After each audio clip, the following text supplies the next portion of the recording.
அனைவருக்கும் வணக்கம்.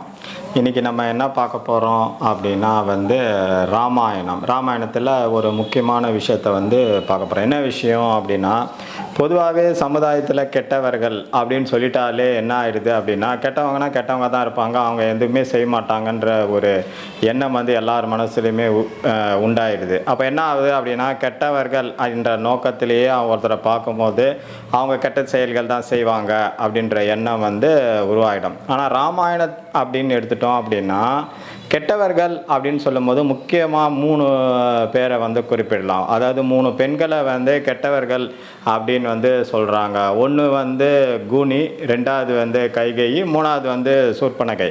ஆனால் நல்லா பார்த்தோம் அப்படின்னா, ராமாயணம் கதை நடைபெறுவதற்கு முக்கிய காரணமாக இருந்தவர்கள் இந்த 3 பேர். அதே மாதிரி ராம அவதாரம் நடைபெறுவதற்கு முக்கிய காரணமாக இருந்தவர்களும் இந்த 3 பேர் தான். அதே மாதிரி ராவண வதம் நடைபெறுவதற்கு முக்கிய காரணமாக இருந்தவர்களும் இந்த 3 பேர் தான். சரி, ராமாயணத்தில் கெட்டவர்கள் என்று சொல்லப்படக்கூடியவர்கள் எப்படி இந்த முக்கியமான 3 விஷயத்தை முடிக்கிறாங்க அப்படின்னு பார்த்தோம் அப்படின்னா, கூனி என்ன சொல்கிறா அப்படின்னா, இது மாதிரி கைகேயிக்கு உனக்கு 2 வரம் தசரதன் கொடுத்துருக்காருல, அந்த வரத்தை கேளு, பரதன் நாடாள வேண்டும், இவர் ராமர் காட்டுக்கு போகணும் அப்படின்றத வரமாக கேளு அப்படின்னு சொல்லி ஃபஸ்ட்டு கூனி சொல்கிறா. ஏன்னா கூனி தான் இப்போ ஆரம்பித்து வைக்கிறா. ராமர் எதுக்கு இந்த உலகத்தில் பிறந்து வரார் அப்படின்னா, ராவணனை வதம் செய்வதுக்கு தான் வரார். அவர் பாட்டுக்கு அப்படியே இருந்துன்னா ராவண வதம் நடக்குமா? நடக்காது. ஸோ முதல் அடியை எடுத்து வைக்கிறா யார்? கூனி. இதை கேட்டு மனமாற்றம் அடைந்து கைகை என்ன சொல்கிறா, தசரதன் கிட்ட போய் கேட்குறா, இது மாதிரி பரதன் நாடு ஆளணும், ராமர் காட்டுக்கு போகணும். தசரதன் எவ்வளவோ சொல்லி பார்க்குறாரு, முடியல. கடைசி சரி ஓகே அப்படின்னு சொல்லி ராமரும் காட்டுக்கு கிளம்பிடுறார். ஸோ அடுத்த ஒரு கட்டத்தை 2வது அடியை எடுத்து கைகை வைக்கிறார். இப்போ அவர் காட்டுக்கு போனால் தானே ராவண வதம் பண்ண முடியும். ஸோ அதுக்கு ஒரு காரணமாக இருக்கிறாங்க கைகேயி. அடுத்து சரி, அங்கே போனாலும் ராவனுக்கும் ஒரு சண்டை ஏற்படுவதற்கு ஒரு முக்கியமான பிரச்சனை இருக்கணும். அந்த பிரச்சனையை யாராவது உருவாக்கணும். அந்த பிரச்சனையை உருவாக்க ஒரு காரணமாக இருக்கிறாங்க யார் அப்படின்னா, சூர்பனகை வராங்க.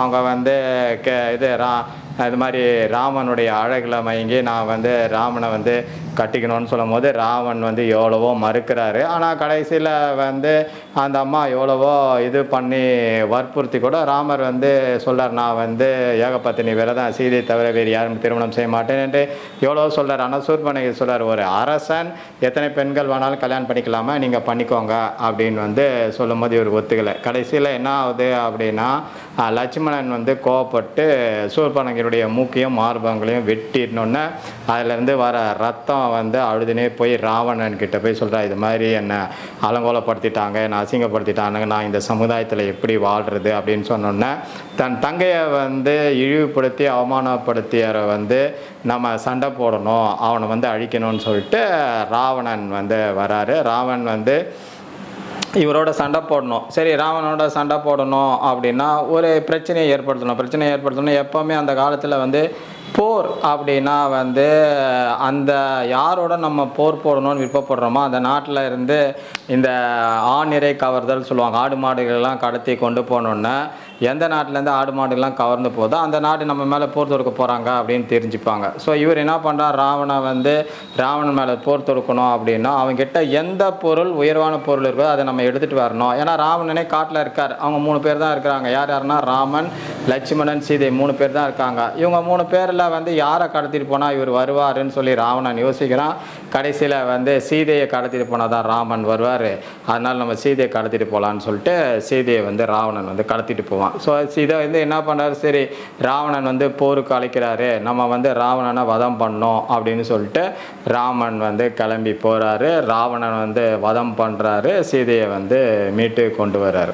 ஸோ ராமன் பிறந்து வந்ததற்கான காரணமான ராவண வதத்தை நிறைவேற்றுவதற்கு காரணமாக இந்த 3 பெண்களும் இருக்கிறாங்க. கூனி முதல் அடி எடுத்து வைக்கிறார், கைகேயி 2வது அடி எடுத்து வைக்கிறார், 3வது சூர்பனகை. ஸோ ராம அவதாரம் நடைபெறுவதற்கு முக்கிய காரணமாக இருந்தவர்கள், ராவண வதம் நடைபெறுவதற்கு முக்கிய காரணமாக இருந்தவர்கள், ராமாயணம் நடைபெறுவதற்கு முக்கிய காரணமாக இருந்தவர்கள், கெட்டவர்கள் தீயவர்கள் நல்லவர்களே என்று சொல்லப்படக்கூடிய கூனி, கைகேயி, சூர்பனகை. ஸோ யாரையுமே நம்ம குறைவாக மதிப்பிடக்கூடாது.